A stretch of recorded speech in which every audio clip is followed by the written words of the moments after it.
Season 3 is finally here, and with it came a ton of buffs and nerfs to many of your favorite characters. This directly impacts how strong or weak a character is in any given meta, and with new developments behind the scenes as players push the limits of many other characters, we're seeing an entirely different meta as a whole. That's why in this video we're going to tell you exactly what is the best to worst heroes in the entire game for tank, DPS, and support, and give you some targeted tips along the way. Now, before we jump into it, I gotta recommend the Marvel Rivals Academy because we have helped so many players reach all-time highs. Last season, many people have messaged me talking about hitting Eternity for the first time, being extremely happy with Top 500 and Celestial. Inside the Academy, we offer consistent coaching, coach scrims, classes, and in-house tournaments. Everything you basically could possibly need to climb the ranks like so many other people have. Doesn't matter what rank you are, doesn't matter if you're PC or console, everyone is welcome. And if you are someone that is interested in taking your Marvel Rivals experience to a higher level, climbing more, building a community with people that want to take the game seriously like you, finding amazing duo partners, squads, and really just enjoying the game on another level, I cannot recommend the Rivals Academy enough. And for right now, the first 30 days are completely free. So if you don't like it, if it's not for you, there's actually no risk. You can just cancel at any time, but I think you're gonna love it, and I can't wait to see you there. I'm actually running a class this Sunday. But anyways, let's waste no more time and get back into the video. And I know that there's going to be a lot of tier lists out there, but there's a couple of ground rules for this tier list you got to listen to before we get into it.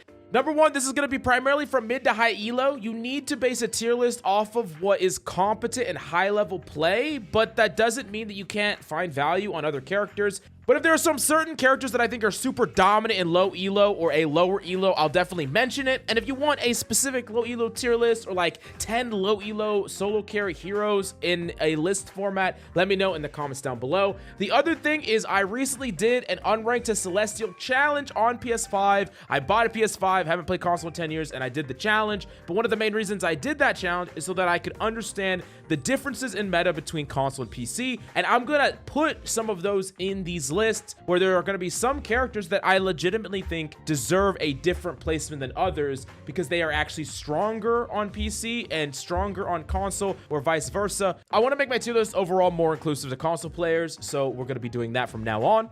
And the last thing is, remember, you can climb any hero on this list to top 500 and beyond. I don't want you to think that because your favorite hero is in D tier or F tier, it's unplayable. That's just not the case. And tier lists are ultimately entertainment, but they do give you a snapshot of what are the most powerful characters in a meta. And as long as you develop counter strategies where you know your matchups and game plan against the best heroes in the game, it doesn't matter what your main is because you're going to know how to get value with that main regardless. So tier lists can be helpful for you even if you're like, I don't know, a Squirrel Girl one trick or whatever. Now, with that long ramble out of the way, let's talk about tanks. And tanks are really important to go first because tanks build metas. Tanks are the building block of metas because tanks dictate strategies, they dictate compositions, and they dictate how a comp moves, how it pushes, how it takes space. So we're starting with that, and we're going to start off with the F tier and the D tier, which have no tanks in them. There are no tanks that are that unplayable to the point where I would put them this low. The lowest tank we have is actually in the C tier, and the only tank in the C tier is actually Thor. And Thor is a hard tank to place because legitimately Thor is very powerful in lower elos. I think he's actually one of the strongest characters in the game at lower elos, simply due to the fact that he's very good at taking isolated 1v1s. He fights any person in a true 1v1, he's gonna win. He has great isolated tools in a 1v1. He has high burst damage, he has reasonable mobility, he has a ton of health. So when you are playing a deathmatch style of game, isolated game, a low elo game, Thor is really, really great. But the problem comes from when you start to climb higher and higher with Thor, and every Thor player has kind of gone through this, where they start to feel some of the limitations of the character. And really great players can overcome this and climb to the highest elos, but it becomes so much more difficult on Thor than other characters because he doesn't have great survivability, which is really necessary for a tank if you're trying to hold space.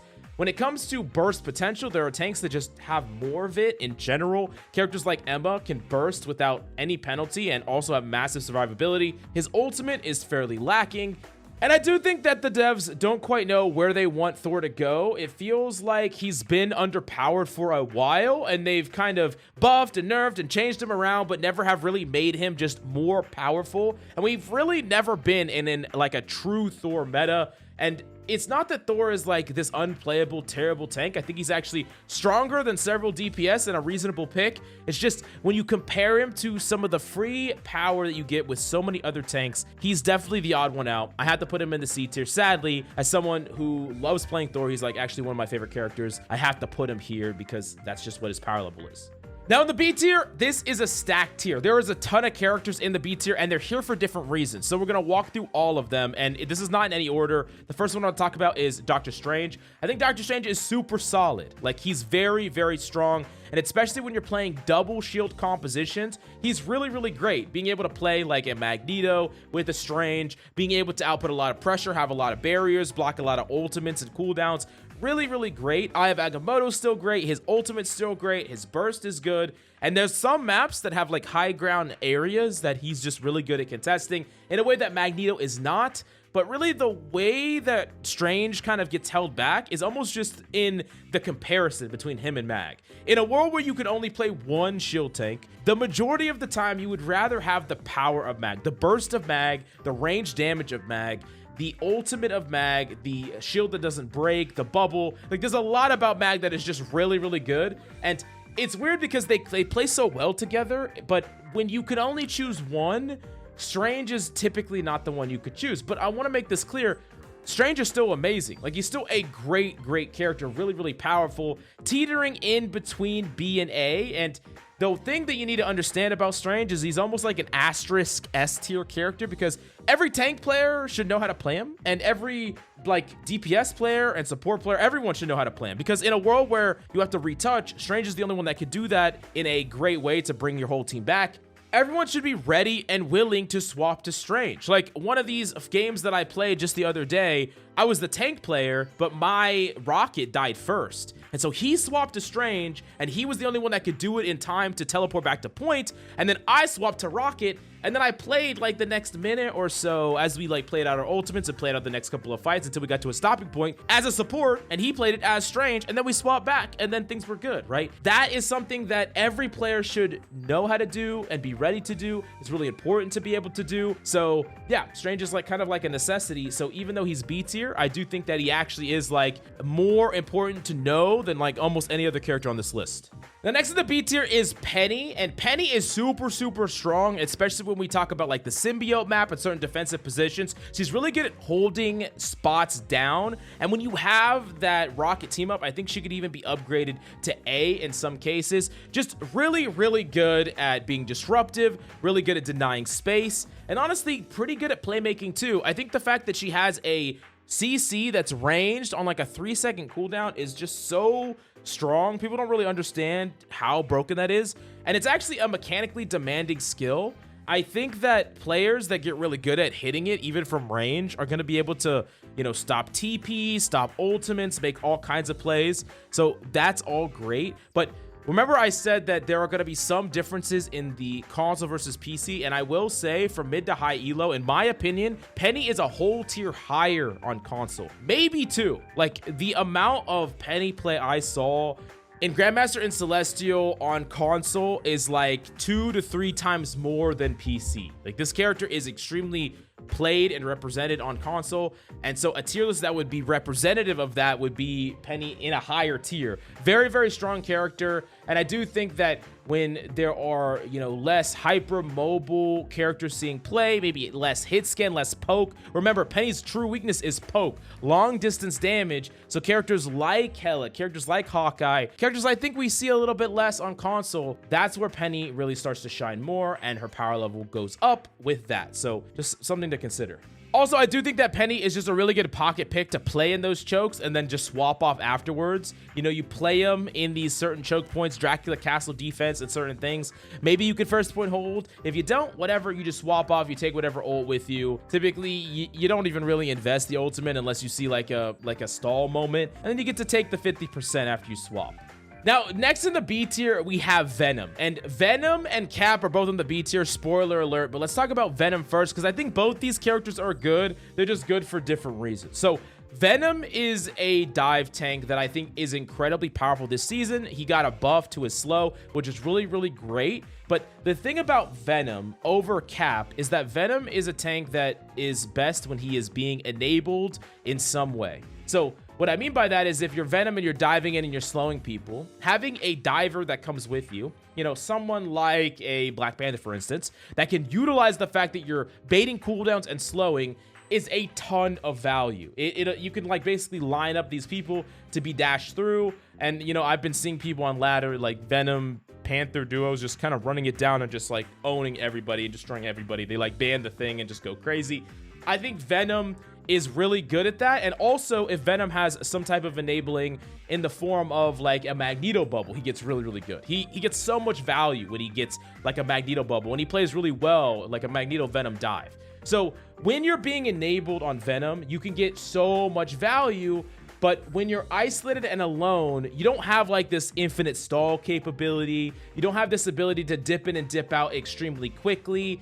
You're not quite as flexible as like this solo staller slash flexible diver. You're more like in and out based on your cycles, and you would ideally like to hit in with something. Bubble, resources, Star-Lord going in, Panther going in, whatever, right? Let's move on to Cap, who I think is better when you are like an isolated tank. He's extremely good at stalling payloads and carts. You can kind of jump around and stall. If the enemy team pushes really far forward and the fight is like sort of lost, you can basically leave the fight and go to the cart and just delay and delay and delay. And they have to bring back more than just their supports to clear you off cart, which means they have to pretty much pull everyone back. And then you could just dip out and reset. And you could basically turn like what would be 2 fights into like 4 or 5 potential fights, which is super strong. In addition to that, the general playstyle of Cap is different for Venom, where oftentimes Venom is trying to make a big play, followed up with resources, and burst through support utility, right? Really burst through it with the help of other people. Cap is almost like relentless pressure, where he's just like, he's like a gnat that won't go away. Pressure on you, pressure on you, pressure on you, forcing the team to constantly peel, forcing the supports to never be comfortable using their cooldowns, punishing them for wasting cooldowns. Cap is on you, oh, I have to use lamp. Cap is on me, oh, I have to use sleep. And that relentless pressure, I think, is super strong in ranked play because it puts people off their game. It makes people make mistakes. And as long as you're a Cap that doesn't ever push those limits too far and ends up feeding and dying too much, you're going to get a lot of value on this character, especially in ranked play. No, I do think that all the characters in B tier are really strong, but A tier is a step up. These are characters that are consistent value getters. They're consistently dominant in certain situations, and characters I would highly recommend learning or maining depending on your hero pool right now. First off in this list is Hulk. I think Hulk is great this season. He hasn't really gotten any changes in a while, but Namor did get buffed, which Namor is super, super good right now, and that synergy is very strong. And then other tanks have kind of gotten nerfed to put Hulk a little bit over the top. Like, Hulk as a whole is just a character that just gets to do a little bit of everything. He gets to contest, he gets to play make, he gets to try to be disruptive, and he could just do a little bit of everything. And in this meta, the way that the meta has changed, where there are isolated divers and there are pokers, there are phoenixes and Helas and all these characters, being able to peel your back line, then go jump and contest a Phoenix, and then jump back and play the front line and just do all these things with bubbles and exiles. And there's just so much playmaking there that's just really, really great. And a Hulk can carry really hard. But the downside is I think Hulk personally is the hardest tank in the entire roster to master. Maybe one of the hardest characters in the game to master. Very, very high skill ceiling. Very difficult character. But he's really good right now in this meta. A very good season to play Hulk and main Hulk. Now, the next character in A tier I do want to talk about is actually Groot. Groot is really good this season as well. Under the presumption that you ban Wolverine, which, spoiler alert, you should be banning Wolverine every single game if you're a tank player. But Groot mains were doing that anyways, so I don't need to tell you. But Groot is great right now. There's so many strong chokes that you can kind of cut off and isolate. There's so many tanks that you're good against. You're very, very good against Magneto. You're extremely good against the Thing. You like hard counter the Thing, who's a very good tank right now. Honestly, outside of Diamond form, you are reasonably good against Emma because you can force diamond form early, and you can also cut off heals from her. She's a pretty greedy tank at times when she doesn't have diamond form, so you can punish her for that. And I think the most important thing about Groot is that your ultimate is super good right now at bursting through a lot of these defensive ults. Luna, Loki, these support comps are super strong. Having a character that is kind of like the great decider, you combine it with other things, or focus fire, whether it's a Bucky or a Namor ult or focus fire or Moon Knight ult or whatever, you're going to be able to kill through these defensive ultimates. So you're just a really strong character that, as long as you are being fed proper resources, you can kind of raid boss a lobby. You can take it over. And with Wolverine being banned so much, there's less characters that you're scared of, and with less flyers around as well, you can just force these closer range brawls a lot more. I do think that that Groot is just a great pick right now. He's just very, very strong all around, and you definitely can carry on this character. Definitely a character I recommend learning. But the last character in A tier that I've been personally abusing and using is Thing. I think Thing is crazy right now for a ton of reasons. And in some cases, I think you could even make the argument that he's an A tier tank right now, because he's just so good against so many different things.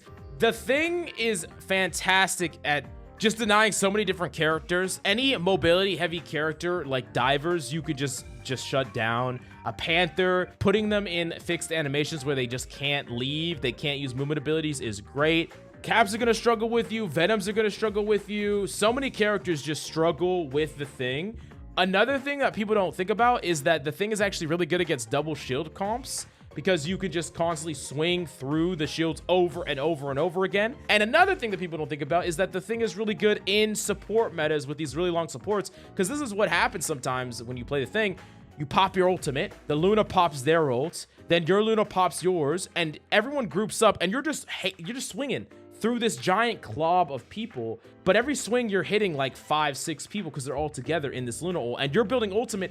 By the time their ults are done, you almost have another ult. You build it so freaking fast, and that's really, really strong. But these are all not the reason why the Thing is all of a sudden great when he was like pretty bad before. The reason is because of the new way his ability works. So now, instead of just being able to only jump to a teammate, you can jump to an opponent as well. It is on a shared cooldown, and it's also a shared like charges as well, so you're not gonna have unlimited. You can't just jump to your team, jump to your opponents really quickly. But what it allows you to do is it fundamentally changes how you get to play the Thing. Because before, if you wanted to pivot in aggressively, you needed to invest a pin in, which was one of your best ways at reliably getting out of fights and reliably adding more damage when you almost won a fight. So to use it to engage was not always great, because you turn around, there's no one there, right? That always sucks. And so you really needed like your Venom to go in, and you fly in with it's just like really hard to set up. And you needed like to set up some really weird, wonky engagements if you wanted to fly in and shatter and do all this stuff. And there were also these weird engagements where you like got someone one, and they're just walking backwards, and you don't have your pin cooldown. And so you can't reach them because you're a goddamn melee character, and they're just walking backwards, and they're just completely comfortable. And you're like, well, I guess I gotta disengage even though I got this person to one. You don't have to do any of that anymore. Like, the Thing gets to complete kills. He gets to make plays himself. He gets to fly up and punch a flyer. By the way, if he hits a flyer, he can ground them. And the cool thing about that is you punch like a Human Torch, he gets grounded, and he starts to fly up, and you punch him again, and he gets grounded again. And he starts to fly up, and you punch him again, and you just keep doing that, right? So there's like so much about the Thing that is super, super busted right now. I'm actually farming with him like a crazy right now, and I have been wanting to make a new guide about it. Let me know if you want like an in-depth Thing guide in the comments down below, because I think I really understand exactly all the tips and tricks you need to dominate on this guy, because he's so good. And really, he is most likely, by the end of this season, going to be seeing quite a bit of bans against some people in some matchups. Like, there are certain characters that just don't want to see the Thing at all. They don't want to play against the Thing. And I wouldn't be surprised if we see more bans to him, because that's how good he is against those matchups. Now, we only have 2 tanks left in the S tier. These are the tanks that dictate the meta. These are the most powerful tanks in the game. And of course, you should definitely consider learning these characters for this meta, or at least having a game plan against them is super important. And first up is Emma Frost, a character that did receive quite a bit of nerfs going into the season and has been receiving some nerfs in the past, but it's really not enough to make this character unplayable. This character is just so strong from consistent steady damage, from a shield that is flexible in its placement, to good survivability with her diamond form and her shield, the ability for her to just grip someone that's out of position and either put them more out of position like a tank or just straight up kill them, and then an ultimate that can just, you know, create a checkmate situation where people can't even ult in response. All of this just combined into a package is just a really, really powerful hero that is just hard to not play at times. One of the reasons that I think some characters like Thor just aren't as dominant, and even characters like Cap and Venom aren't as dominant, is because Emma is just strong and played in so many comps. She's very hard to play against. Not that you can't outplay it, but I do think that a good Emma can even outplay your outplay and make even really smart decisions around her diamond form. And that's really going to be like the secret to getting value against her, is understanding when she uses her diamond form, understanding when you could take a really aggressive pivot into her. Remember, she can only grab one person at a time, and during that window, she's vulnerable. So there are ways to outplay her and counterplay her, but in general, especially when she's backed by another tank like Magneto, she just becomes this really dominant force that is just very reliable and consistent. Now, the last tank, in my opinion, the best tank in the entire game across the board, is actually Magneto. Magneto is just an all-star. I just think he's the most versatile and flexible tank that you can play. I mean, he's good with any tank pairing. You can play him with the Thing. He's actually great with the Thing because you get frontline stability and someone that it kind of anchors the comp that the Thing can basically yo-yo from, like forward, get bubbled, come back. Plays really good with Emma, very stable core. Plays good with the Hulk, just a front line that allows the Hulk to be more flexible. Plays really good with the Venom, that the Venom gets to dive in. Plays really good with a Strange, double shield. Plays really good with a Peni because he's good at solo tanking. Peni can kind of do what she wants. And it's just a tank that can play the best as a solo tank as well. Like, Magneto is the best solo tank. He's the best pairing to pretty much any other tank. He's just super strong and reliable from his ultimate that can kill support ultimates and deny Human Torch ult, can deny Star-Lord ult, can counter Punisher ult. There's a lot to this character that just make him so good, but he's not like oppressive in feeling. I don't think you necessarily need to like game plan to counter Magneto, but he is a character that I think just is always very reliable and solid, and is almost like the bedrock of the meta as a whole. A character that you should definitely consider putting into your arsenal at some point, because I just don't see him moving from the meta anytime soon. But now we got to move on to the DPS characters that can playmate, characters that can solo carry, and characters that are underperforming. What does the DPS meta look like? And to be honest with you, overall, I do think that this meta is actually fairly balanced, where there are only a couple of crazy outliers, and for the most part, characters can find value in their spots and they're reasonable. But I did want to talk about the two characters that I think are really underperforming right now, not in F or D tier, but in C tier. I think Ironfist is one of them, and I know that there are Ironfist players that could really make this character work, but really, Ironfist is a character that you have to work extremely hard to get a little bit of value right now, because they heavily like super nerfed him. Like, they way over nerfed him in 2.5, and he just didn't get any compensatory buffs at all. And it's a character that I understand has some polarizing matchups and things like that, but right now, even against the characters that Ironfist should be good against in theory, he's not succeeding in. Like, I talk about polarization. I made a video about that where I say some characters have really lopsided matchups. You know, 80-20 matchups. They're really good against what they're good against, and they're really bad against what they're bad against, right? Like BP. The problem is, Ironfist has characters that he's supposed to be good against, and he's just not really that good against it. And then he has a ton of characters he's bad against, right? And that's not really a great place to be. You're not able to feast and famine. You're just different variations of famine. And once again, I'm not saying that you can't get value on this character. I think you can. That's why he's in the C tier. He's actually not terrible. But I do think that overall, this character needs some nerfs. He's really underperforming, and I just can't really recommend him this season. Maybe we'll see some buffs in 3.5, but for now, he's a C tier pick. And the other character I have to talk about is Spider-Man. And I think Spider-Man players have started to feel exactly what I'm talking about this season, where this is a rough season for Spider-Man, and it's kind of been getting rough for a while, but a lot of people thought, oh, this team up is going to change everything. It just really hasn't. It's not nowhere near as strong as the Venom team up.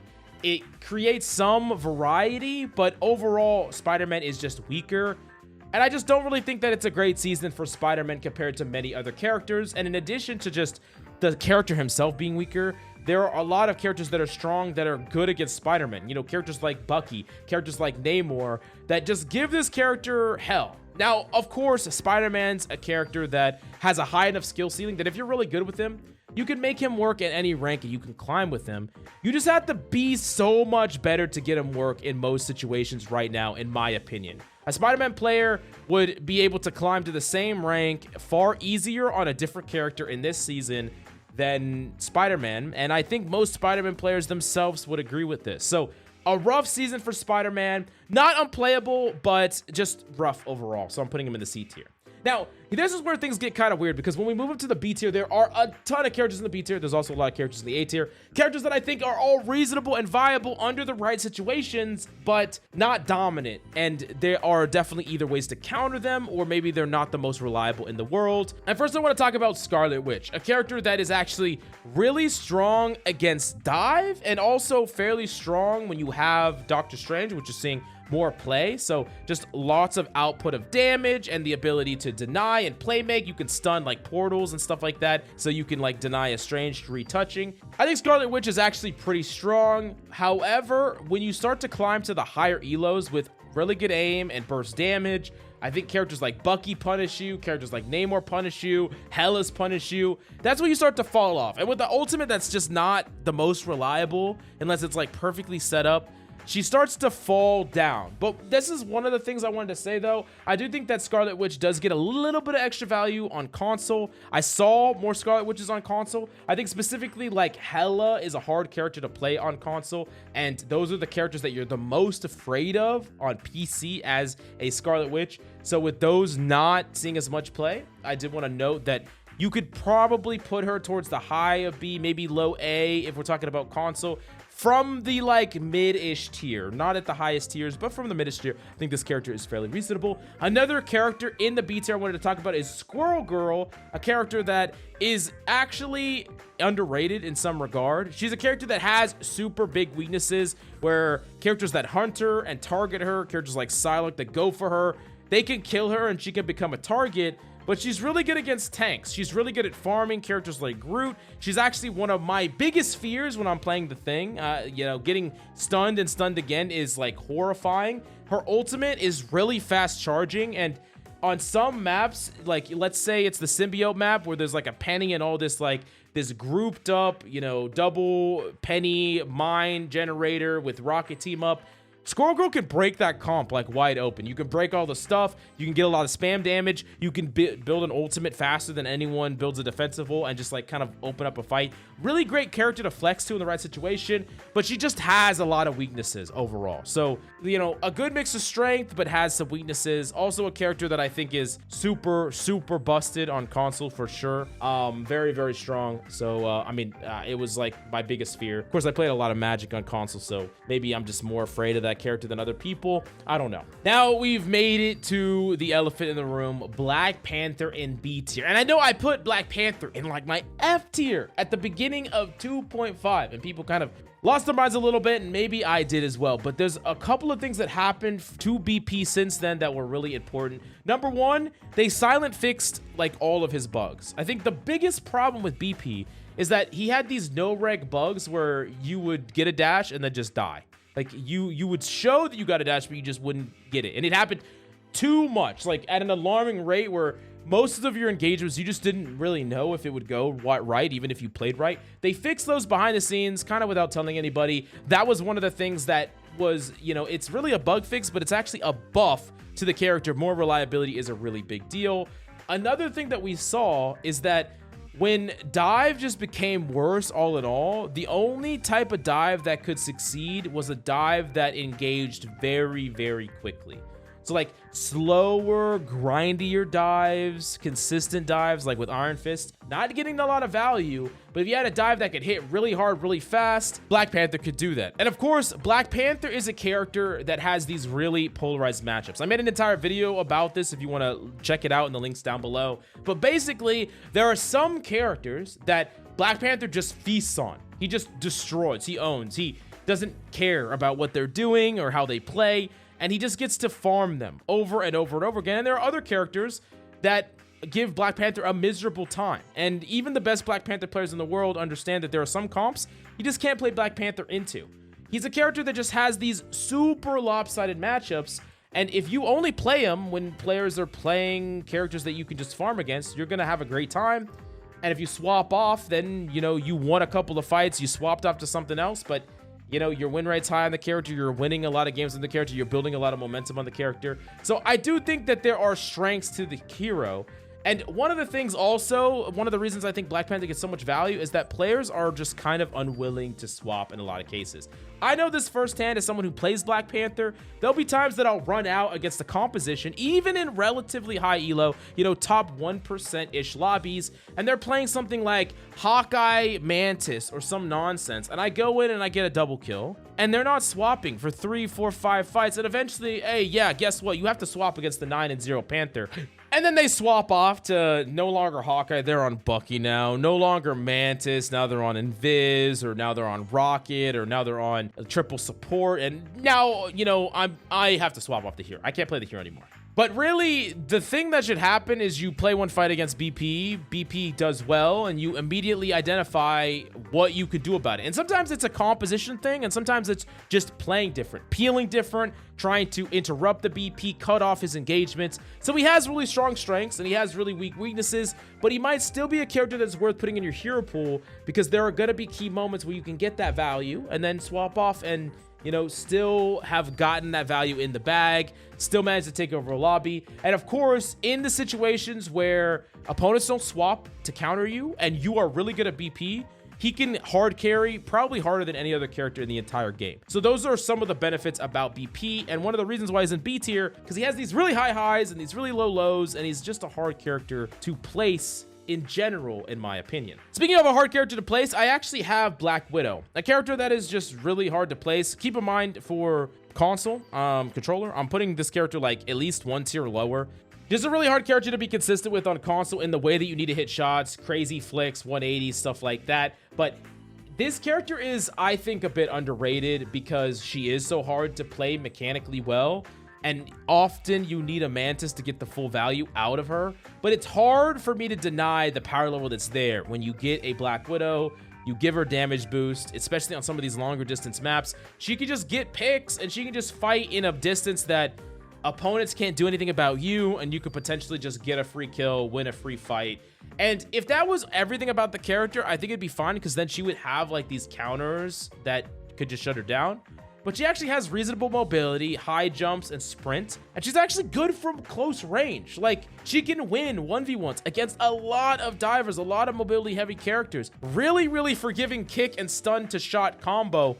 And I think that the thing that's actually holding Black Widow back the most is an ultimate that is more of an extension of her normal kit. It's actually kind of like similar to Bass, like Black Panther's ultimate, where it's just an extension of the way you play. You hit a body shot, you pop your ultimate, you can get a pick. And that's cool, similar to how Black Panther ult's cool, but it doesn't give you something reliable to kind of play for and play on that's just guaranteed to get you some value, right? Like Star-Lord, right? You could just play and poke and prod and not really get a lot of value, contest space here, fight here, not get any picks, build up for a defensive ultimate, and at least trade for a support ultimate or win the fight. There is a really, really low downside with Black Widow ultimate, Black Panther ultimate, and I think that that is something that is important to think about. These characters need to get picks and value in the neutral, or they're not worth running, because they don't have ultimate value that is just guaranteed to get them a pick or win a team fight like other heroes do. They don't have something to play for that is guaranteed to make something happen in a team fight. Next character in the B tier is actually Magik, a character that hasn't seen a change in a long time. The main character I played when I climbed to Celestial on console last season.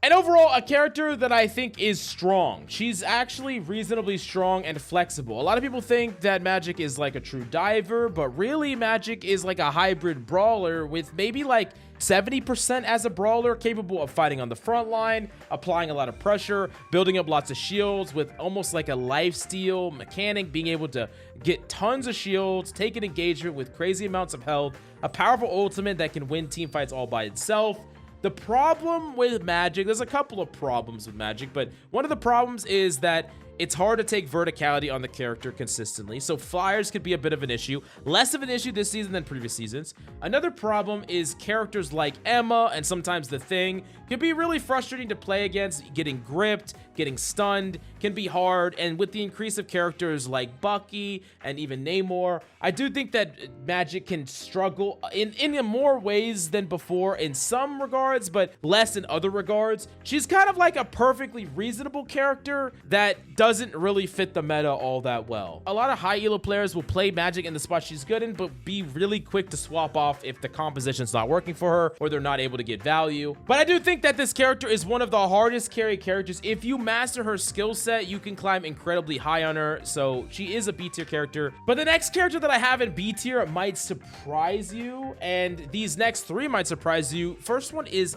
Hawkeye. You might be like, Mills, why is Hawkeye in the B tier? Why is this character not higher? Why is he not more dominant? Well, one thing is you look at the win rates of this character, and it's actually just way lower than you will think. And one of the things about Hawkeye is I think he has a much higher aim requirement than people think he does. He's not a character that is going to be able to carry with mid aim or, you know, lax aim. You can get a pick here and there, but if you want to carry a game, you need consistent output. And the old Luna Slow team up gave him that, but with it nerfed, he's not able to get free picks anymore like he was. If you have the great aim with Hawkeye, of course you can carry, but you can do that with a ton of different characters as well. And I think that unlike so many other pokers right now, whether it's Punisher, whether it's, you know, Phoenix or Hela, Hawkeye has huge weaknesses. Oftentimes, he's the first one to die in a complex team fight. He could be dove, he could be targeted, he could be jumped on by Hulk or the Thing, he could be zoned away by freaking Magneto. And once again, he has one of these kind of like middling ultimates that isn't guaranteed any sort of value. In fact, you could easily just pop it and die right away to someone just inting in on you. And I just have thought this for a while, but I think Hawkeye is just a bit overrated. Not due to his strength, but due to the frustration that people have with dying to him. Like, it's frustrating getting one shot across the map. I get it. But if it only happens every once in a while and you still win the game, it doesn't really matter. But I do get that it is frustrating. The next hero that we have in B tier is actually Moon Knight, a character that I think is better than people think. Still not crazy dominant, but there are some comps that Moon Knight is so freaking good against. Let's break down a couple of them. Number one, Moon Knight is actually legitimately good against Loki, which might be the individual strongest character in the game. Maybe like a top 3 character in the game. Moon Knight is actually good against him. You can force slams really easily. Moon Knight can kill through defensive ultimates, can combo really well with crowd control, whether it's the Thing or Groot, is good against heavy tank compositions, and is deceptively survivable. Moon Knight is a character that does have weaknesses, though. He can be hunted and targeted, hunt down by characters like Psylocke, and be a liability as much as he's a carry. Depending on the composition that you have and the resources that you have, Moon Knight can be that spear that takes any composition and just cranks its damage up by 10. But if you don't have a very stable composition, he feels really gross to play. And what I mean by stable is, let's say that you have a composition with, you know, Luna, Loki, and then you have Emma, Mag, and then you have like a Bucky, and the flanks are in control. The Emma and Magneto are holding these off angles. The heals are plentiful, and it feels like y'all have a good control of the fight. You're not just getting run over. Y'all are trading blows left and right. Moon Knight in that composition, boom, you're adding a crazy amount of damage. But in a composition that is not stable, you're playing like, I don't know, flanking supports, really. You're playing a Jeff. You're playing a solo tank Magneto. You're playing 2 flanking other divers, you know, a freaking Psylocke and a BP. And it just feels like no matter where you stand, you're not guaranteed heals. You're not guaranteed peel. You're not guaranteed control of any space on the map.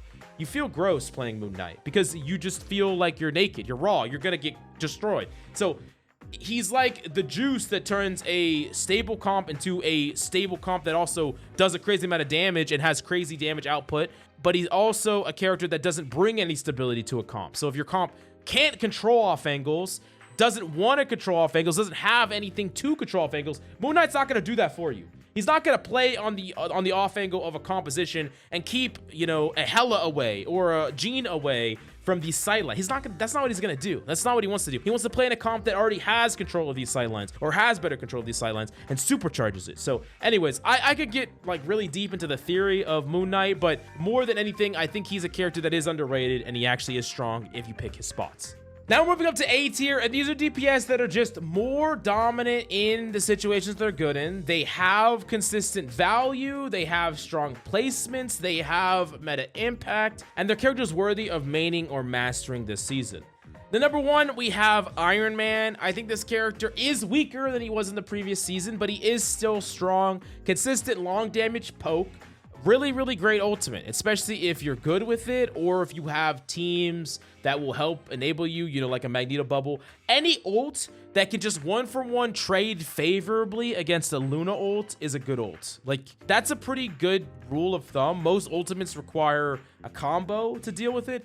Iron Man can just straight up 1-to-1 deal with it, and it's just gonna be way better and easier than like a Scarlet Witch ult with a kit that is just all around better, in my opinion. I do think that Iron Man is just still a really good character, a really strong character in the right hands. He doesn't have a lot of great synergies going on, and I do think that Ultron is particularly struggling this season, but Iron Man as a whole is still a really great DPS. The next in A tier, we have Bucky, a character that I put on my best winners, and a character that did get a damage fall off decrease, so he does more damage from range.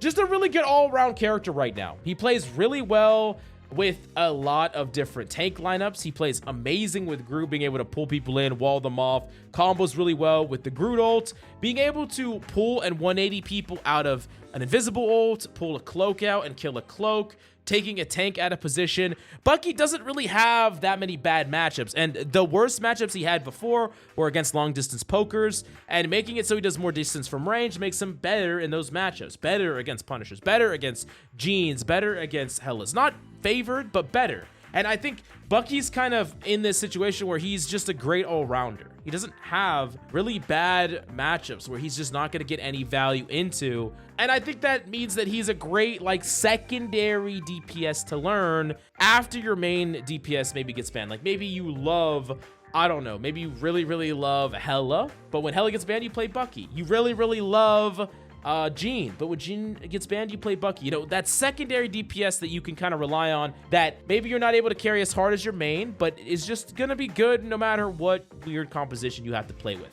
Next in the A tier, we have Star-Lord. I think Star-Lord's still really good right now. Even outside of the res comp, his ultimate's very reliable, and one of the things that's great about his ultimate is that when people pop like Luna Snow ult, they're isolated in their positioning, so you can typically get a kill on the outskirts. If you set it up right, you can still get 1 or 2 kills when you pop the ult, in addition to baiting out a defensive ult, which I think is really, really great. Of course, being able to cycle in with Magneto bubble, building up ultimate is really awesome as well. And just these DPS that just have these flexible positions they can hold and fight from these positions, clear out off angles. It's just always going to be good. Like Star-Lord, Psylocke, they're always going to be good in the meta, up or down, depending on, you know, the characters that are around them. One thing to consider, though, is I do think that Star-Lord is a top tier DPS if you do play him in the res comp. And I actually do think the res comp is still very, very strong. Mantis, Adam, Star-Lord with a third support. There's so many different third supports you could play. Still really, really good, and not something that you should just completely disregard this season. If you can manage to run it, I would still recommend it. The next character on the list we have is actually Storm. Remember, this A tier is kind of plus or minus, not really in any specific order, just all very dominant in their spots. But for Storm especially, the Jeff Shark team up is still very, very strong and a consistent way to brute force points. I think players have evolved to the point where they understand how to counter it, whether you're spreading, counter ulting, trading, or ulting the Storm Jeff ult directly. There are ways to shut it down. It isn't this like, oops, I win button. There are ways to outplay it, but it is still a very good and reliable combo.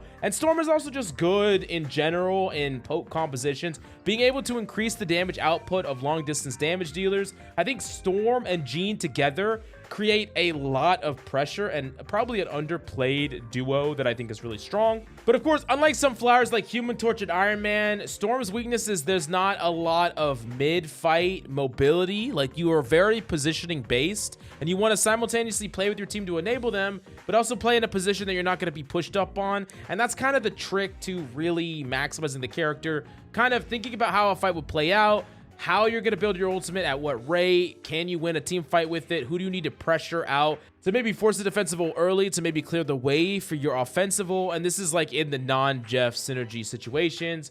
And I do think the character is actually still underplayed and underutilized. Very strong character overall. But the next character on the list is actually Punisher, a character that is a bit weaker than he was before. Nerf to his turret damage and also nerf to how fast he gets his ultimate. So he's rarely going to be able to beat like a Magneto, and this means that there's always going to be something he's going to have to play around most of the time. I think having a Punisher in a composition that is well supported can carry, but a Punisher could also be the person that is targeted. He has a rather big hitbox. He could be always counter ulted by Magneto, never allowed to ult. He could be vulnerable during his turret. So he's very strong, but I think if you want to carry on Punisher, you need to be very keenly aware of all of the things that you are most afraid of. You need to be keenly aware of the things that are going to ult you, the counter ult, the characters coming to hunt you. Sometimes you need to reposition often, find a better angle. There's a lot of little min-max things on Punisher besides turn off your brain and shoot at things. And of course, mechanical skill is important as well. But I think in a team that supports a Punisher, he can be an absolute carry and your win condition. Very, very strong character in those comps, so he's an A tier pick. Another character that we have in the A tier, maybe surprising for some of you, is actually Human Torch, a character that is looking really strong right now. Just capable of playing very long distance, constantly applying pressure, very good at poking, and if people step out of position, he's actually able to execute a nice, easy combo, double flames on the ground slam that is easy, simple, and reliable to do, more reliable than it was in previous seasons. Also, with your movement tech of being able to melee and move around, you're really just hard to kill, even for people with good aim. And if you play good cover and combine that when you're moving around, it's just hard to deal with him. So he's just constant pressure, capable of punishing people that are out of position, an ultimate that puts an infinite amount of pressure on your opponents that just typically force a defensive ult. And if you're looking at all the flyers, I think he is the clear best flyer right now, but he does require a lot of setup and skill. He's not going to give you free value. You can't just draw a square, light it up, and just carry. You know, he's actually more complex than that, especially with your positioning and trying to min-max the character, but he is strong. Definitely a wild card going into the season that a lot of people didn't expect to be as strong as he is, but he is actually performing very well, and a character that I would recommend a lot of you players picking back up if you were a Human Torch player previously. He actually is reasonable, especially in these poke compositions, long distance damage dealers. But that's also one of the reasons why Spider-Man's not great, by the way, just as a little caveat, is that you don't really want to pair Spider-Man with Human Torch. Human Torch is good right now, but you want more poke pressure. You don't want burst or dive, right? So you would much rather pair him with like a Jean or a Storm or even an Iron Man or maybe a Hela, you know, something along those lines. So anyways. Next up in the A tier is actually Namor, a character that I actually think borders on the S tier if you have the team up. Just a really, really great character, outputting a ton of damage. And Namor, with his buffs, helped him in his worst matchups, those long distance damage dealers, those Jeans, those Helas. And in a lot of cases, he can actually contest those characters. And if he has the Gamma Squid, he can even win duels with them. Really great at off-angling, really great as an anti-diver, really great at controlling positions and not getting punished for those things, and just an ultimate that is just good at, you know, finishing off targets, comboing, catching people off guard. You can get a couple of supports as they're backing up if you time it right. You're great at just following up Thing and Groot ults. I think Namor is just a really good all-around package. Very, very solid DPS that you can even play without the Gamma team-up right now. But when you get that Gamma team-up, he really just becomes just another beast, another really, really powerful top 5 DPS. But the last DPS in the A tier at the very tippy top is actually Phoenix. This is a character that is playing really well. And a lot of people have been asking me, how do you feel about Phoenix? How do you feel about Phoenix? Is Phoenix broken? Does she deserve a ban? Does she need a nerf? All these questions. And the reality of it is that Phoenix is like almost a Hela variant. You're sacrificing certain amounts of individual burst potential for better bursts on tanks, better AoE, better mobility, and an interesting different kind of ultimate that I think can get some value, but also has its weaknesses. Phoenix is just really good and really strong, but not in a way that we've never seen before. I think, like, as an example, Emma was the character that came in, and she was super, super strong in a way that we haven't seen in the game yet. Phoenix is super, super strong in a way that we have. Nothing bad about the character, but nothing to be crazy alarmed by. I think many of the same problems that people had with Hela are going to be true with Jean. You know, if they weren't a good Hela, they're not going to be a good Jean. If you can't aim, you're not going to be able to carry on Hela. Very aim-centric character, very hard character to play and hit all these shots. And yeah, probably a higher floor of value where you don't have to constantly hit shots in order to carry, because there's a difference in playstyle. One of the things about Hela is that Hela is very based on getting these picks on these off angles, getting these picks on these supports, where Jean has a lot more team pressure, frontline pressure, tank pressure, a lot more of that, which means that when you play her with compositions that are also applying those things, you're going to actually create like large advantages just with that pressure alone. Like you're playing Punisher and Jean, tons of tank pressure. You're playing freaking Torch and Jean, tons of tank pressure. But Hela is not going to be providing anywhere near that level of tank pressure, but you get more pick potential with someone like Hela. So you're just kind of sacrificing different things. And I do think that Jean is really, really good. One of the things about her ultimate, though, that is important is that it's actually surprisingly easy to destroy. Players were kind of freaking out about it at the beginning, but as players are getting better and better at countering it, it's becoming harder to get consistent and reliable value. Like, yeah, it can counter a rocket ult, right? But with the rocket damage boost, the Bucky can just look up and just, you know, shoot the ult as it's coming down and kill it, and you get no value. So there's ways to waste your ultimate. I think timing it properly is really important. I think comboing it is going to be really important. So there are definitely some pros and cons to that ultimate, and I think it's not as much free value as people thought. But overall, character's very strong, one of the best DPS in the game, undoubtedly a top 6-7 DPS in the game, and definitely deserving of A tier for sure. Now, the last tier we got to talk about is the S tier, the tier of characters that are super reliable, super versatile. I'm not going to say that these heroes are more powerful than any hero in the A tier. I just think that they're more flexible and more different types of compositions. And the first one is Psylocke. Not like Psylocke is just like strictly better than Bucky or strictly better than Punisher or strictly better than Jean. She just is playable in more compositions. I think Psylocke can play in almost any composition. Very versatile. Can play from different positions, can assassinate, can poke, has a good ultimate, can 1v1 almost any character in the game. Just a character that is capable of consistent pressure and versatile pressure. Not easy to counter. So has really high ceilings of value, but is not a character that you can like make a couple swaps and then you get no value. Just really, really great. And of course, she pairs really well with Emma with that ability to make clones and combo off of that. I think that Psylocke is just probably one of the best all-rounder DPS in the entire game that just doesn't have these like super just I don't get to play the game matchups, and almost has game against any comp, against any matchup. The next character in the S tier is Hela, and this is another hero that I think I need to put a difference here for like mouse and keyboard and controller. Hela's definitely a harder character to be good with on controller. I think that that's just like clear. That's the number one complaint I've gotten in these tier lists, is that for controller, Hela is not as strong because she's just harder to flick, 180, do all these crazy things. And I think when it comes to point and click mechanics specifically, that's where the mechanics are going to suffer the most. Characters like Hela that need to flick across the sky and hit a Spiderman, it's going to be a little bit more difficult. But still, this character just has the kit that is capable of carrying, and especially if we're talking about PC, definitely an S tier DPS in the higher elos of play. Still one of the best DPS at countering Jeans, Namors, Punishers, Human Torches, Storms, Star-Lords, Bucky, Iron Man. Like, just good matchups across the board with all these DPS. Just really good if you have the mechanical skill to back it up. A really, really great DPS all around, and I think deserving of an S tier spot. Definitely on PC, maybe A tier on controller, but still a very strong character nonetheless.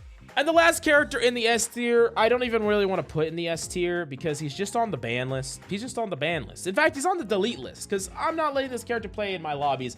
It's Wolverine, and I'll tell you what my philosophy is. And this comes from a thing player, so I actually play the tank that can counter him very well in some cases. He's actually good. I'm not going to get kidnapped. I'm not playing tank against Wolverine. Like, Wolverine is a character that denies a role. That's literally what he does. He's a character that absolutely denies a role. He grips you with a rocket jump, takes you back to his team, and kills you. If he has the Jean Grey team up, he's just unkillable. Like if I'm brawling him directly as the Thing and he has lifesteal, he just beats me, like straight up, like in the 1v, he just beats me. I'm serious when I tell you that this character was already broken last season, and they gave him a team up that makes him just the most broken hero that we've ever seen. You think I might be like over exaggerating here? I'm really not. Like, I'm actually not. Like, him with the Jean Grey team up is literally the most broken DPS for sure. I think the most broken hero that we've seen in all of Marvel Rivals, and in my opinion, Marvel Rivals Season 3 is actually a very, very balanced season. There's so many different viable characters that you can play. There's so many characters that could carry. And Wolverine just stands above all of this balance and all this, like, it looks like a reasonable season. And he's just like, nah. He's just like nonsense. And I'm telling you, ban this character always. Now, you don't always have to ban him first, because teams sometimes do that for you. You don't want to double ban, whatever. But ban him. Even if you're not a tank player, do it for your tanks. I'm serious. Like, I'm serious. He's nuts. He's broke. He's just so utterly, disgustingly broken. I don't really know what else to say about it. This might seem like I'm being over dramatic, but I'm really not. He's that good.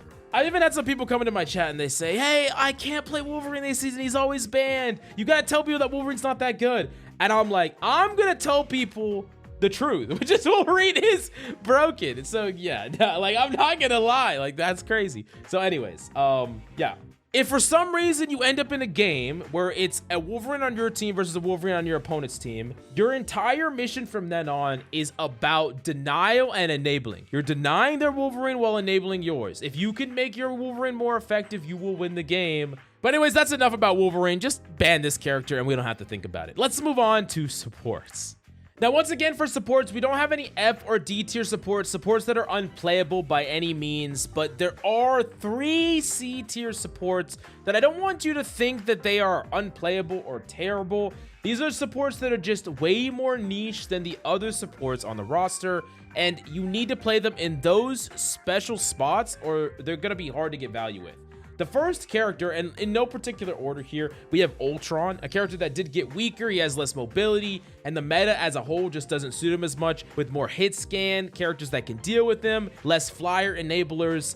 And while Ultron can be really good, there's a couple of things holding Ultron back. Number one, Ultron is gonna need to see play in triple support a lot of times. There's just not gonna be enough healing to go around unless you're playing something really weird, like solo tanking Magneto, which I don't even think is most optimal, and the win rates of one tank kind of back that up, where it doesn't really make the most sense to do that. And a character that you would think would enable like a brawl just doesn't provide enough raw healing to do so. So if you're playing a Thing or a Groot, you're not able to keep those heroes up consistently unless you do have that triple support. And this kind of brings me to my third problem, where I think that there is just better triple support compositions than ones that always have an Ultron in them. Like, if Ultron was the triple support guy, you could maybe make the argument, but from Adam to Loki to Mantis to Rocket to so many other powerful supports that you could slot into that third support slot in a comp, it's a hard sell. And I'm not sure that you would get more value on Ultron than you would be slotting in that Mantis or that Loki instead. So is Ultron bad? No, I think Ultron's really strong, and one of the benefits of him is that he does build up an ultimate really fast, but he's just limited in the compositions you can play him in. And even in those comps, I'm not sure if he's at his absolute best, with the caveat of flying comps that I do think he enables very, very well. So if you're playing, for some reason, double flyer, Ironman, you know, Human Torch, Ultron could be actually a good start of a pretty powerful composition, I believe. Next up in the C tier is Adam Warlock, a character I don't really want to put here because I think this character is actually really, really strong, but he does struggle for some of the things that Ultron does. Maybe not to the same extent, but the problem is he's just not a great secondary support. He's gonna get the most value when he plays the half support, half DPS in a third DPS spot. I think he's really great in that spot, being able to save Soul Bond for ultimate, not having to heal all the time, and still applying a lot of damage. But that's not the only thing that's kind of holding Adam back. Another problem with Adam is that his ultimate is just lacking. I think when you compare the power of Invis ult, Cloak ult, freaking Luna ult, Loki copying any of those, he's just lagging way behind. His ultimate's too slow, it's hard to set up, it's not guaranteed, and you typically have to pair it with the defensive ult as well. So there's a lot of factors here. And one of the things also I think is holding Adam back is his reliance on the res comp, which really makes it so they can't make Adam too individually strong, because then he makes the comp strong. And once again, I kind of preach this every time. I think it's time to retire the res comp as a whole, and allow individual buffs, more individual buffs to Mantis, Adam, and really kind of allow these characters to kind of carve their own identity as part of different duos. Because right now we're kind of just priced in Mantis, Adam, locked in, and then a third sub just to play, right? Because that's going to be your best bet most of the time with Adam, and I think it's a little bit too narrow. Speaking of narrow, we have Jeff, another support that's going to be best in triple support. You're kind of seeing a theme where these supports are at their best when they cannot just play two, but keep in mind that triple support isn't free. Like, there's a cost involved, and the cost is you don't get to play another DPS or another tank, which can be really, really bad. I also think triple support with one tank is just terrible. Triple support should almost always be with two tanks. The reason is that you need enough health bars, like health totals, to build up defensive ults. Oftentimes, if you run like triple support, let's say you run like Luna, Cloak, Invis with one Magneto that hardly takes any damage, your opponents are going to be popping their defensive ults when y'all are all at like 40%. It's going to be really, really bad. But anyways, Jeff is kind of a support. He's better at being like a support now, but he is super, super hard reliant now on the Storm team up. I think that's where he's at his absolute best right now, is with that Storm team up, and triple support with the Storm and two tanks is actually a really strong composition. But Jeff is kind of just relying on that a lot. He can't be this offensive, hyperactive DPS anymore like he once was. He is more supportive now than ever, and that combo is kind of doing a lot of heavy lifting. And I think that that's fine. In the right comps, I think he's good. And even if you're really skilled on him, you can still make him work, especially if you have, you know, some amount of team support, you know, a bubble on Magneto protecting you when you ult, things like that. But he is more just linear. He's just linear in his application than he has been in the past. And for these reasons, he's in the C tier. Even if he is strong, all these supports are strong. He's just not quite as flexible as the other supports we're going to talk about. Moving on to the B tier, supports that are actually really, really good. There's just some meta implications for them not being super dominant, or maybe the other supports are just that much stronger that they're kind of being held back. First one is actually Mantis. Mantis actually got a little bit of a glow up this season. Now she can actually heal up tanks better than she could before, which is a big deal. Being able to heal up Groots, being able to heal up things now is good. It's better than before. She plays well in triple support, but she doesn't have to play in triple support. She can output a lot of damage. She can do playmaking because she can stun, she can frag, she can enable characters like Black Widow to just take over a lobby.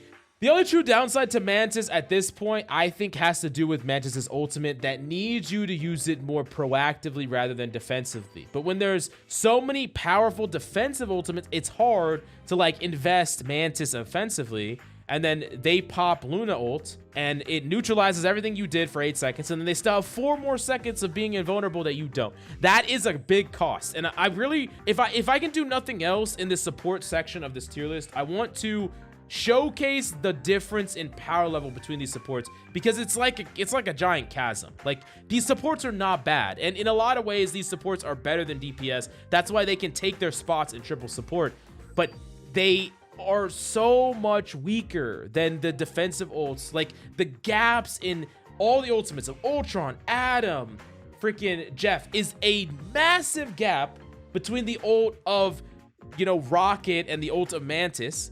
And those ults are a massive gap between the ult of like Invisible Woman and even Cloak. And those ults are a massive gap between the gap of Luna ult. Like, the power difference is crazy. Not saying that Luna's bad, but it is important to understand that there is an actual cost in these ultimates that really impact the meta. And in a world where Mantis had a 12-second invincible ultimate like Luna, we'd have a very different conversation than this. But for now, she's definitely a B tier pick. Now, Rocket is in the B tier. I think he's kind of teetering in between B and A. He's a little bit close to both, and there are pros and cons. Right now, Rocket's kind of a little bit under fire because of Phoenix Ultimate just flying in and canceling it. Now, I know that you might think that you have to swap off all the time, but if DPS players are more aware, this is specifically talking to DPS players, if you use the damage boost from the Rocket ult and you just shoot the Phoenix ult, you can kill it a lot of times if you have long distance damage. So if you're a Bucky or a Hela or whatever, you can actually just straight up kill it. Now, whether your teammates will do that in your ranked games, I don't know, but hopefully your duo will. But like, Rocket's always had this problem where like a Luna could just pop her ultimate, walk her team forward, destroy it. So like, if you're not able to get value out of the offensive side of the Rocket ult, it's hard to justify it over some of these other ults. Now, the benefit to Rocket is that you're hard to dive and you can res your team with your BRB. So there are some benefits to the character, but I do think that Rocket gets a lot of value out of the fact mostly that he doesn't die and he reses your team so he makes it so they don't die, and less so because of the power of his ultimate. He's also a character that I think is just gonna be naturally more powerful when people haven't maximized the value out of Luna and Loki, who I think are extremely high skill ceiling characters that need to be min-maxed, right? Comparatively to Rocket, where in most ranks, you know, you can just kind of just rock them, don't die, get a lot of value, right? But I do think that there is a lot of value to be had in learning some of these harder to master supports. And I do think that Rocket, while good and can be a good fill pick, is not going to give you some of the carry potential some of these other supports can if you master them. Now moving on to the A tier. These are very strong, consistent supports in the right hands, and they have, you know, just situations where they're really dominant. First off is Cloak and Dagger. I think this character is actually really, really strong right now, and there's a couple of reasons why. Number one, you get ultimate very fast, and a very fast ultimate can win you a fight. That's one of the ways in order to beat some of these Luna, really powerful long-term stalls, Luna, Loki, 24 seconds, is by going under it. Ulting first, ulting for tempo, ulting very, very quickly. Cloak and Dagger can get that. In addition to that, Cloak and Dagger, they can actually just provide a way to break through defensive ultimates by adding in that damage increase that makes someone vulnerable. You know, you cape them, you make them vulnerable. You can actually burst through some defensive ults. That's really, really strong. So both of those. Also, this is another support that I think I would say is a bit better on console. Cloak and Daggers just kind of hunted me down a lot, and they really fragged out and farmed. So just slightly better on console.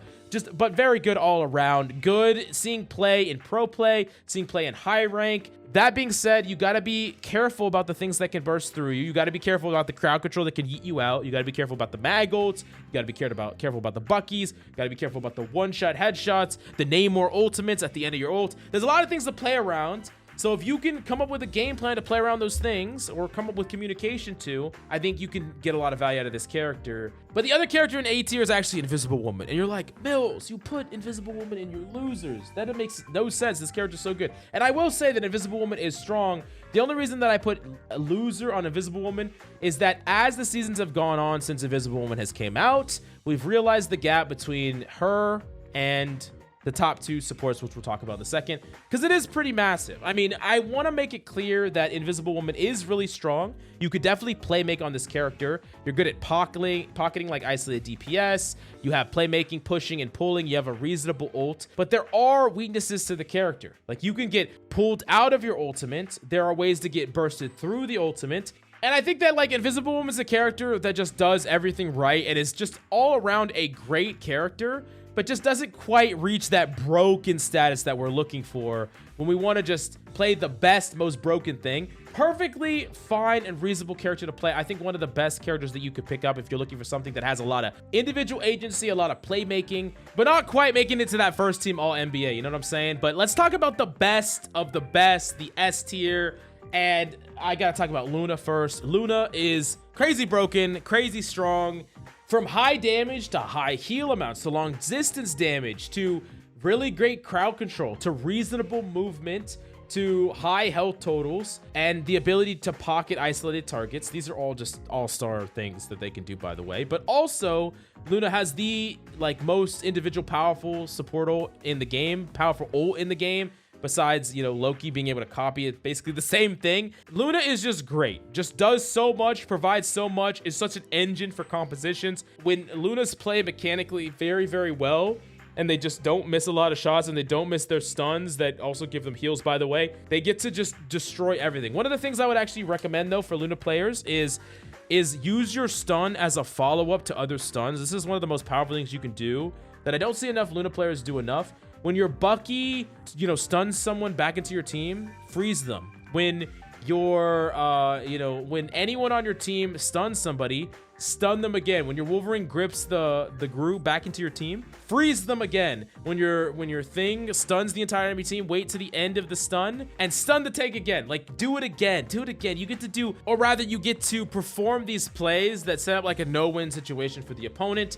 Of course, swapping to damage is also something that you need to learn on Luna. Swapping to damage in core moments, whether it's a Bucky ult going in, a Namor ult going out, your team's trying to follow up a Groot ult, Thor ult's coming down. There's just core moments where you could swap to damage really quickly, very targetedly, and get a lot of value. I just think that Luna is just so freaking strong. Probably a character that demands a nerf more, if I'm being honest. Doesn't get nerfed anywhere near as much as Luna is good, because Luna is really good, and I think a top 5, maybe top 3, maybe top 1 character in the entire game.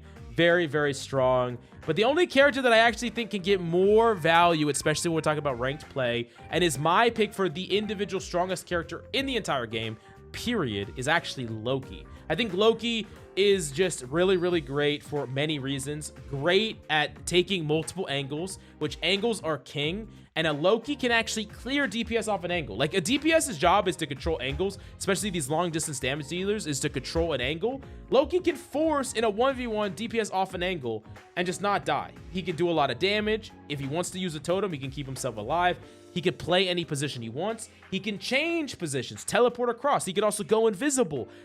He has a totem that can keep him alive through any ultimate or any ability, and he has an ult that allows him to be the best support, you know, the best ultimate on the battlefield, typically a Luna Snow ultimate. Now, here's the tip I have for you, though. There are going to be some ultimates, like a Strange ult, like a Scarlet ult, like a Luna ult, whatever it is, that you are not going to be able to react to fast enough. So if your Luna doesn't have ult, they already used it, you need to kind of anticipate a fight and copy early. This is the number one thing I see Lokis do wrong, is if you don't copy early and you try to copy in a chaotic fight, that's how you mess up and you don't copy the right thing. You need to copy early because you get to play as that character for a while before you have to pop into that ultimate. So you can copy a Luna, play out the fight a little bit, and then pop it. Remember, you have to make sure that the opponents are committing to it. As you climb higher and higher, players will kind of play in a way to like soft commit, force you to use, and then back up. But if you don't do this at all, then oftentimes you're going to be kind of caught out where, you know, the Psylocke ult comes in, you're not going to have time, and then you're gonna die. Sometimes you can save totems to combine it. You know, totem gives you time to look at the Luna, make sure you're playing within her line of sight, whatever. But yeah, when you pair a Loki with another support, like an Invis or even a Cloak or a Luna, you get a super powerful, versatile support that has playmaking, hard to kill, survivability, damage, and just a double downing on the most powerful ult that you have in your comp. And I do think that Loki Luna as a backline is just the most individually powerful backline support comp that has so many tools to deal with dive threats, so many tools to be offensive and actually get kills together. And 24 seconds of invulnerability is just going to win you games left, right. I just cannot stress it enough. So strong. So anyways, this is my definitive tier list for tank, DPS, and support. But remember, you can climb on every single character. I want you to remember that. But I highly recommend checking out the Marvel Rivals Academy.